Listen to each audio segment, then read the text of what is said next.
our topic is in 8 stages of life that has been mentioned by Eric Erickson. This is a very important topic of CTEC, and each year about at least one question, which makes it to 2 to 3 questions, come at least from this topic.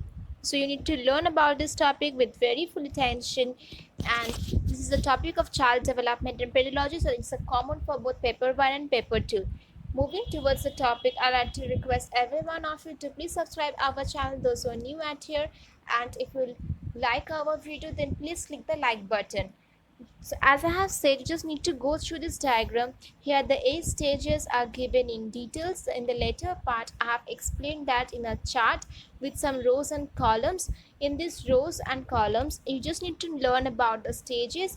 Then we can relate the stages with the different range of the ages. Now when we're talking about the ages, you can identify the crisis, conflict, or the challenge itself.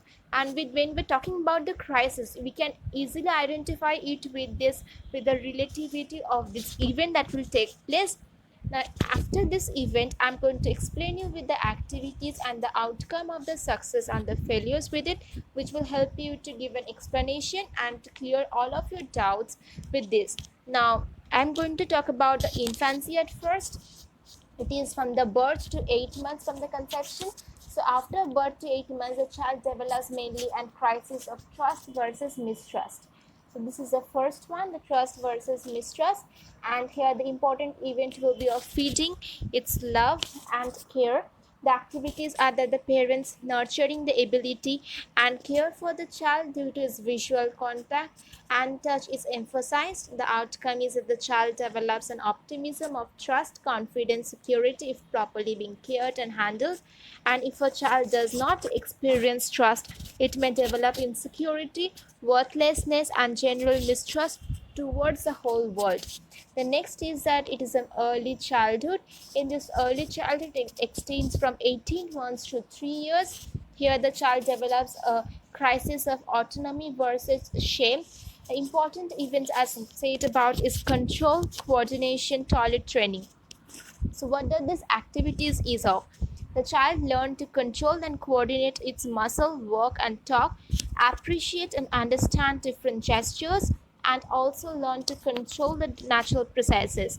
Here the child will develop autonomy and sense of independence, and if successful, but it also ashamed if condemned by its parents for doing something wrong. The third is at the preschool.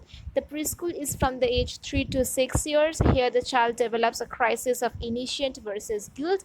The child basic thing is that develops a criteria of obedience and exploration. The child becomes a member of the family as a whole and enters the school.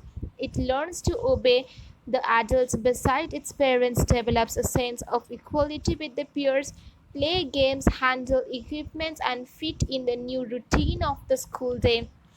The outcome is that the child will develop a sense of purpose if successful, but if failure, it will lead to the feeling of an guilt. The fourth stage is that the school age or the later childhood. It's from basically from 6 to 11 years. Here it has been, so the crisis is between industry and inferiority, and the important events are autonomy and skill acquisition. Some of you will face problem in this, but basically the activities is it's very simple. Here the child changes from dependent person to full autonomous status. Here it begins to acquire the skills through education that will prepare it for adult roles, and if the child is successful, its achievement values develop due to this parental emphasis on this competence and autonomy for the child to solve the problems and succeed on its own. The failure will make the child feel inferior and incompetent. The fifth stage is adolescence. So this is the stage when the child starts entering to adolescence. It's from 11 to 18. Sorry, it's from 11 to 18 years. So it's here the child develops an identity and its development of role. The important events is that the child that here started the development of values within themselves. The mark of this transition from childhood to adulthood, the person experiences many biological changes. Peer groups enormously influence the socialization. At this stage, individual must have a clear idea about their own belief and values, and the outcome is that the individual develops convictionally values of society and identifies with it, and if they get successful, failure lead them to confusion. So this is where the child develops an identity and the development of values on its own. The sixth stage is at young adulthood. So in this young adult, it's a very extensive period extending from 18 to 35 years, but the child develops a feature of intimacy and isolation. The important event is the development of relationship. So what the development of relationship tells us about? Now here the important outcome is that the individuals seek the companionship and love, and some also begin to settle down and start families. This all seek to deep intimacy and satisfying the relationship, which will lead to about the individual develops a conventional values of society and identifies it with the, if successful, if the failure leads to this loneliness and isolation, and many occurs if the individual is they rise as unsuccessful person. So this is a very important stage. Its age group is also a huge amount, and the second last is about the middle childhood, the seventh stage. It is ranging from about 35 to 65 years. It is where when the child develops a generosity and stagnation. We have already identified that in between the 35 years a child has started to form a society or to form a family on its own. So in if they have started forming a family, so in this stage the main thing is that the family responsibilities and the work for the family responsibilities. Now there are outcome for this that will leads to career and work are the most important outcome of the thing at this stage, and along with the family at this time the develop can take place on the greater responsibilities and control and work to establish the stability. This will lead to the success, and the success will lead to achievement of having made difference to the society. Failure will lead to this development of stagnation, and failing of this means the meaningless life to the person. The last is that maturity. Maturity is from 65 years until the death or the mortality. So in this it is the main crisis is integrity versus despair. Now the important events is a reflection of life. So after 65 many of the persons have attained this retire period, and here the physical and the psychological problems associated with menopause get coupled up with sad feelings, the departure of the children from the home, resulting in discontinuity of the roles. Among men, the transition from active adult status to retirement is often more traumatic, especially if the transaction involves drastic loss of economic status. When the retirement is accompanied by the relative and the poverty and the deprivation of the older pupil experience a loss of identity and the personal worth. This will outcome to the successful person will sense of achievement, while the failure person will lead to the regret in behavior. In the behavior, their life will be in despair on its own. So this to the failure, the life will be full of bitterness. Now I have talked about the outcomes in both the positive and the negative sense. In the positive sense, those who will succeed in the stage, that sometimes it will lead to the achievement, sometimes it leads to the what achievement will they feel themselves.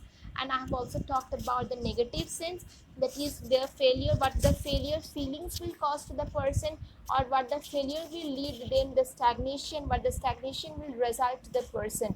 So with this I'm coming to this end of this 8 stages of Erik Erikson. Now there are another one topic left, that is a historical aspect of the role play in socialization.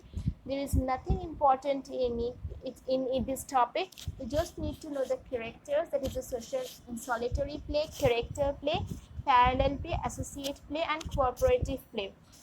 From this the question usually don't come, but for you just need to know about the what the solitary play means. It is the playing without the regarding the involvement of the other children in the room or the playground. Children that there are build a tower with the block obviously to the nearby children. The next is a character play. In this, the child play it observes another children, and in some area, children will begin to its model to develop to the another children. After watching another child, it may alter on its own play and may appear little interest by observing others play. The third one is a parallel play. In this, where this as consists of the several children playing with the sum of materials, but catch of these playing separately. An example of this playing puzzle: the children may conserve with the others but work independently. If one child leaves the group, the play will continue.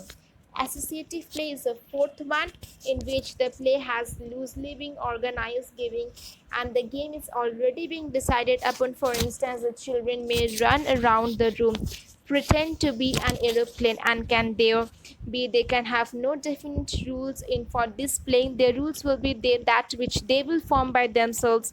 Even if one child decides not to play, the other will can continue. The last one is a cooperative play.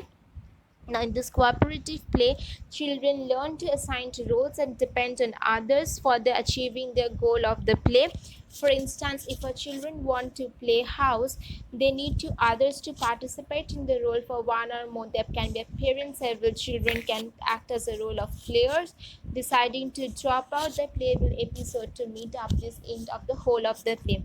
So this is about the historical aspect of the play in socialization. You can relate this with the role of the socialization that has been given by Brunner in 1975, where it has been said that the play is a principle of all the business of childhood. So these are the five type of play which we usually relates to us when we usually playing as a children. Now in this topic, the very important part is the Erik Erikson's 8 stages. You need to learn about this by heart. And with this, we came to the end of the third topic, that is the socialization process. Now, our fourth topic will be the theories that has been given by the Piaget, Kohlberg, and Blokstowski. Now, these three topics is very important. Each year, at least one question will come from each of this topic. Now, I will explain each of this topic on the next PPT. So, till then, if you like our video, then please subscribe our channel, and if you are new to here for this, you just need to click the bell icon. If you like our video, then please click the like button.